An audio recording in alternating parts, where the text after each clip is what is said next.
Hello दोस्तों, मैं Rohan Nimbalkar last 15 years से मैं अकाउंटिंग ये सब्जेक्ट पढ़ा रहा हूँ। तो ये जो एक्सपीरियंस है उस बेसिस पे मैं आपके साथ कुछ बातें शेयर करना चाहता हूँ कि अभी जो लास्ट के कुछ घंटे बचे हैं, फ्यू आवर्स बचे हैं, तो उस उन घंटों में उन मतलब उस टाइम में आप किस तरह से प्रिपरेशन कर सकते हो, रिवीजन कर सकते हो।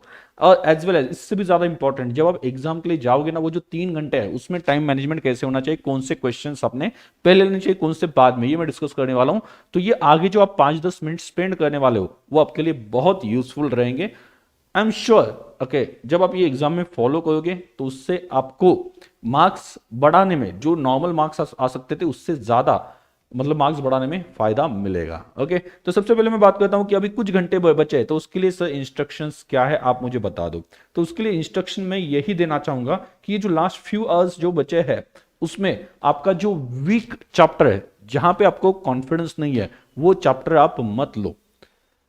मतलब वैसे भी आपको क्वेश्चन ऑप्शन में मिलने वाला है, मतलब एक ऑप्शन आप वहां पे मिल ही जाता है, तो ऑप्शन मिल जाता है तो उसमें से आप जो वीक चैप्टर है उसके ऊपर जो क्वेश्चन आ गया वो छोड़ दो। बट अभी अभी के लिए वीक चैप्टर लेने का ये सही टाइम नहीं है, बिल्कुल भी मत लेना। उससे आपका कॉन्फिडेंस उल्टा डाउन हो जाएगा, डर बैठ जाएगा, और एग्जाम में जाते वक्त आपके दिमाग में एक ही चीज रहती है कि बाकी कुछ भी आए तो भी चलेगा, उस चैप्टर से कुछ नहीं आना चाहिए।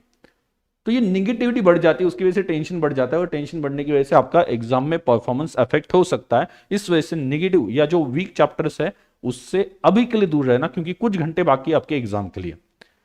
क्लियर। और जो आपके फेवरेट या मतलब अच्छे चैप्टर्स हैं उनको अच्छे से रिवाइज करना, उससे आपको मार्क्स अभी मिलने वाले। अभी आप ऐसा चैप्टर निकालोगे कि जिसमें आप डाउटफुल हो, जो आपको डिफिकल्ट लगता है, बहुत ही डिफिकल्ट लगता है, उसमें आप जाओगे तो अभी आपका कॉन्फिडेंस डाउन हो सकता है। ये पहला इंस्ट्रक्शन है मेरे साइड से। ठीक है, तो आप आगे वीक चैप्टर्स को अभी टच नहीं करना है। मैं आपको एग्जाम टिप्स लिख के दूंगा, एग्जाम में जब आप जाते हो तब आपको क्या करना है वो सबसे इंपॉर्टेंट है मेरे हिसाब से, क्योंकि एग्जाम में बहुत सी बार गड़बड़ हो जाती है जब आप जाते हो तब।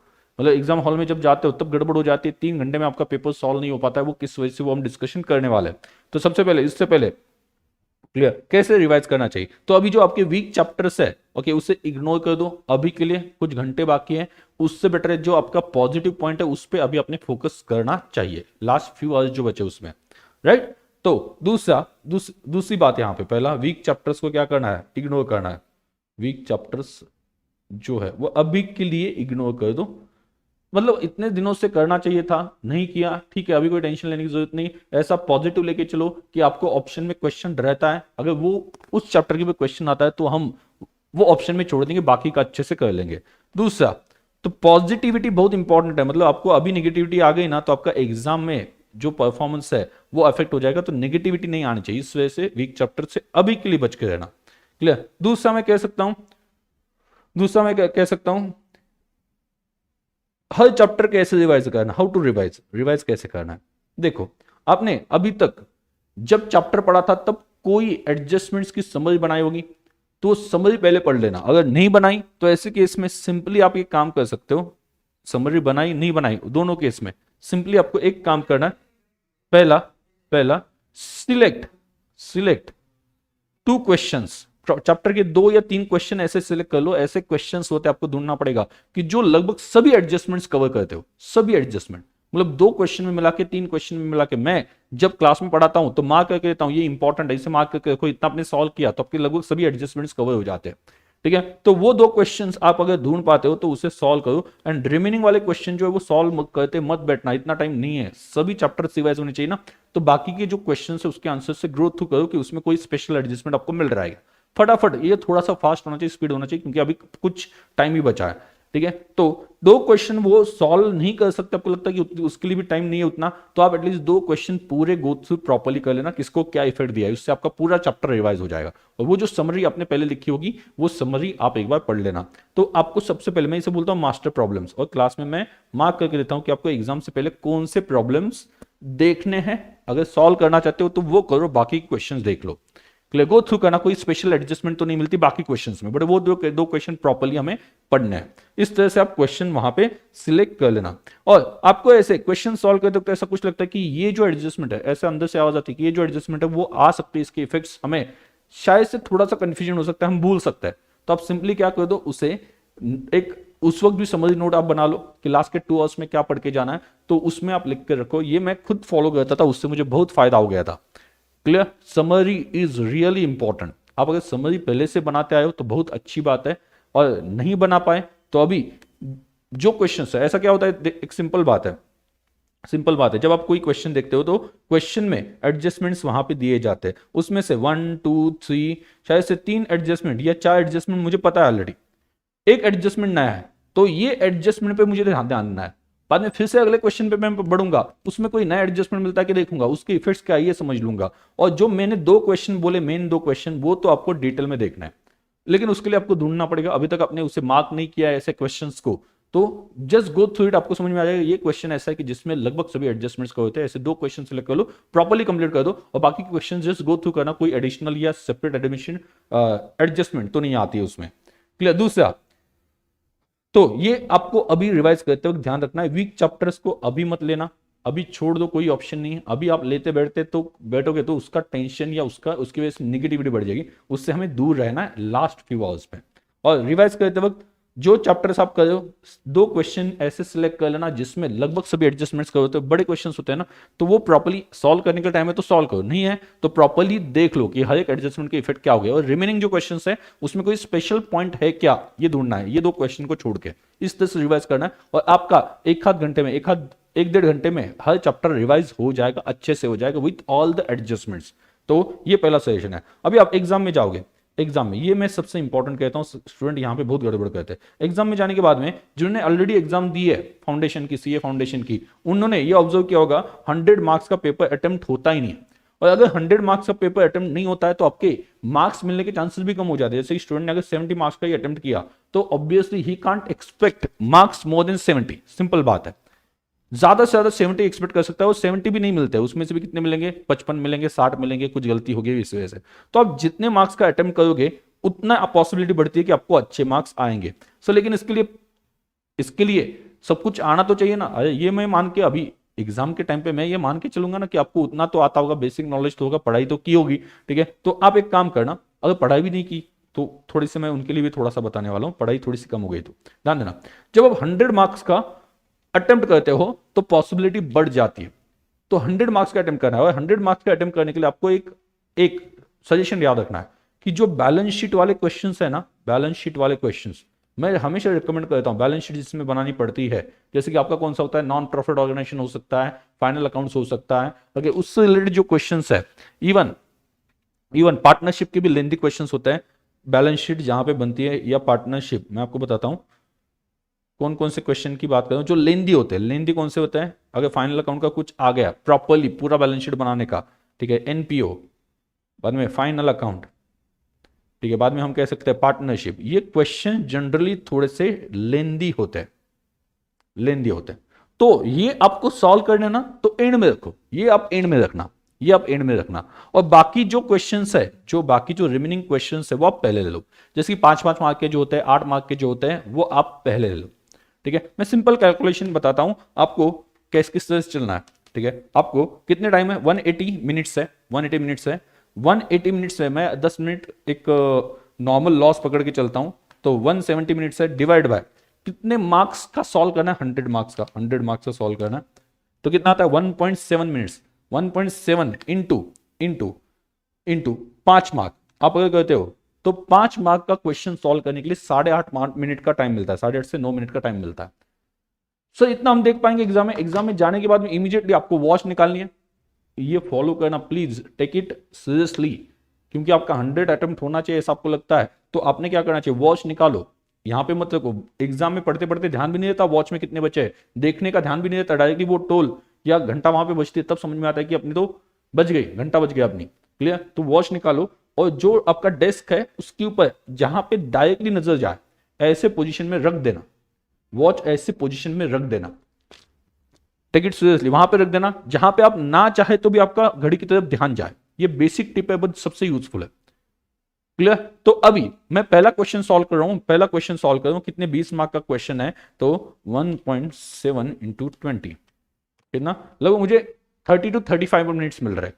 तो आपको ध्यान देके रखना पड़ेगा, ध्यान देना पड़ेगा कि क्या मैं वो क्वेश्चन 35 मिनट्स में मैक्सिमम सॉल्व कर रहा हूं क्या, अगर नहीं कर रहा हूं अगर मेरा बैलेंस शीट बन चुका है लेकिन लास्ट में टोटल जो है वो टैली नहीं हो रही, तो उसे छोड़ना है, आगे बढ़ना है, क्योंकि स्टेप्स मार्किंग है तो आपने अभी तक जो जो स्टेप्स करेक्ट किए, ठीक है, उसके आपको मार्क्स मिलने वाले हैं। तो स्टेप मार्किंग है, इस वजह से आगे बढ़ जाना है, क्योंकि वहां पे आप अगर एडिशनली 15 मिनट या 20 मिनट डालोगे क्रॉस चेक करने के लिए टैली, हाँ 5 मिनट डाल सकते हो, अगर आपको लगता है कि नहीं 5 मिनट देने से टैली हो जाएगा तो डाल सकते हो, लेकिन वहां पे आप 25 मिनट डालते हो, 20 मिनट एक्स्ट्रा डालते हो टैली करने के लिए, तो क्या हो जाता है, आगे का जो क्वेश्चन है जो आसान था, जो आपको 20 मार्क का था, वो शायद से छूट जाएगा। वो अगर आप 20 मार्क का आगे का क्वेश्चन सॉल्व कर लेते तो उससे शायद से आपको 15 मार्क्स मिल सकते थे। बट आपने बैलेंस शीट टैली करने के लिए टाइम डाला, उसमें भी श्योर नहीं होता बैलेंस शीट टैली होगा या नहीं होगा, राइट, बैलेंस शीट टैली होगा या नहीं होगा श्योर नहीं होता ना, जब आप टैली करना चाहते हो, तो एंड में टैली नहीं हुआ तो वो जो 20 मिनट वेस्ट हो गए ना, 25 मिनट वेस्ट हो गए, उसकी वजह से आगे क्वेश्चन चला जाएगा जिसमें, या छूट जाएगा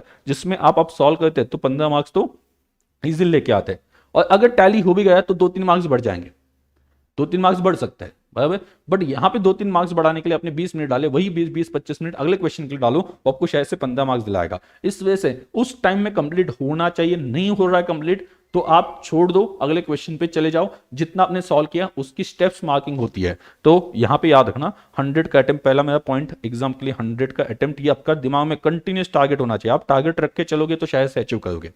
तो उसके लिए वॉच आपके क्या आई साइड पे ही रखनी है, वॉच आई साइड पे, जहां पे आपको देखने की, टाइम देखने की जरूरत ना पड़े, डायरेक्टली लिखना चाहिए आई साइड पे सामने, वहां पे वॉच होनी चाहिए।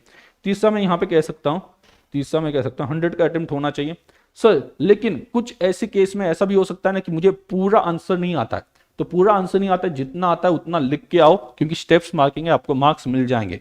मतलब 5 मार्क का क्वेश्चन है, आपने अगर 60-70% भी सॉल्व कर लिया तो भी आपको 5 में से 3 मार्क्स मिलने के चांसेस है। तो जितना आता है उतना लिख के आओ, बट 100 का अटेम्प्ट मेरे हिसाब से आपने टारगेट करना चाहिए। वॉच आपके आई साइड के सामने रखनी चाहिए। कभी भी क्या होता है, कुछ क्वेश्चन आप सिलेक्ट करते हो, रॉन्ग क्वेश्चन सिलेक्ट कर लेते हो, मतलब जो आपको बाद में लगता है कि ये क्वेश्चन नहीं सॉल्व करना चाहिए था, तो स्टूडेंट क्या करते हैं, ओके सॉल्व करते हैं, उसमें 10 मिनट डाल दिए, 5-10 मिनट डाल दिए, और एंड में जाके, ऐसा बहुत सी बार मैंने देखा, एंड में जाके उनको ऐसा लगता है कि यार ये क्वेश्चन सिलेक्ट नहीं करना था, वो क्या करते हैं डायरेक्ट कैंसिल करते हैं, अगले क्वेश्चन पे चले जाते हैं। तो मैं आपको एक रिकमेंड करूंगा, आप अभी उसे कैंसिल मत कर, ठीक है, आपको लग रहा है ना अगले क्वेश्चन पे शिफ्ट होना, हो जाओ, बट इसे इसे कैंसिल मत करना, इसे कैंसिल मत करना। क्यों? क्योंकि हो सकता है कि आपको आगे अगला क्वेश्चन जो ऑप्शन में डालने वाले थे वो सॉल्व करने के लिए टाइम नहीं मिला, तो कम से कम ये जो स्टेप्स सॉल्व किए थे ना उसको तो मार्क्स मिलेंगे। आप डायरेक्टली ये कैंसिल करके आते हो तो एग्जामिनर चेक नहीं करेगा। क्लियर? हाँ, आपने जो दूसरे वाला क्वेश्चन है वो सॉल्व कर लिए, जितने रिक्वायर्ड है उतने सॉल्व कर लिए, उसके बाद में आके लगता है तो यहां पे ये कैंसिल कर दो, बराबर। अदरवाइज डायरेक्टली कैंसिल करके आगे मत बढ़ना, जितना सॉल्व किया उसके स्टेप मार्किंग मिल सकता है। तो आगे कोई क्वेश्चन सॉल्व नहीं हुआ तो कम से कम इसके तो मार्क्स मिलेंगे ना उसकी जगह पे। तो ये ध्यान रखना, रॉन्ग क्वेश्चन सिलेक्ट किया तो अब आगे बढ़ो, आपको उसे कैंसिल करना लग रहा है तो कैंसिल कब करना, अगर आपका अगला क्वेश्चन उसकी जगह पे जो आपने क्वेश्चन सिलेक्ट किया या करने वाले हो वो सॉल्व होता है तो ये वाला कैंसिल कर दो, ऐसा कुछ हो। अदरवाइज जितने स्टेप्स है उसके मार्क्स मिल सकते हैं।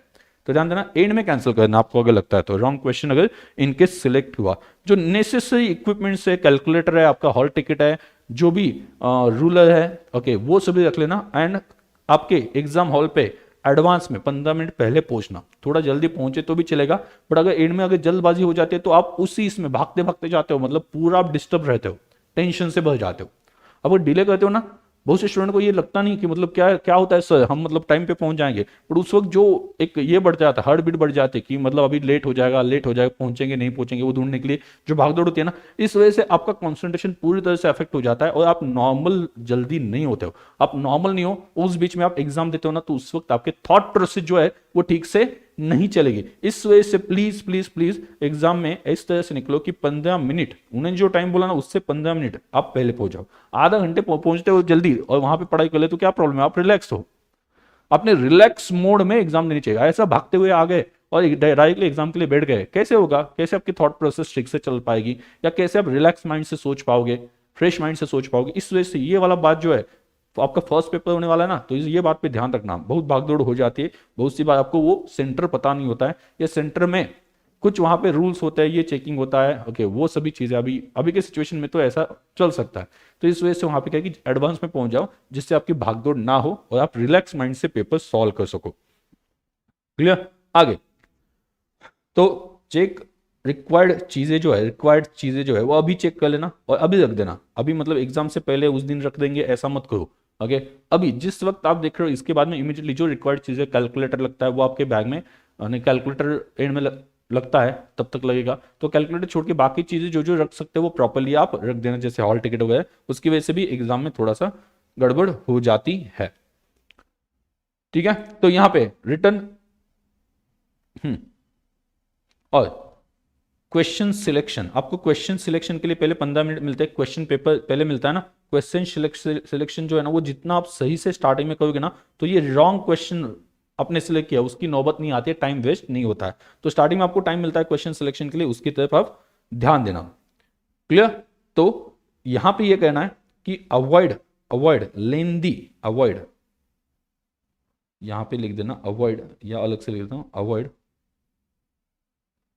solving lengthy questions at first।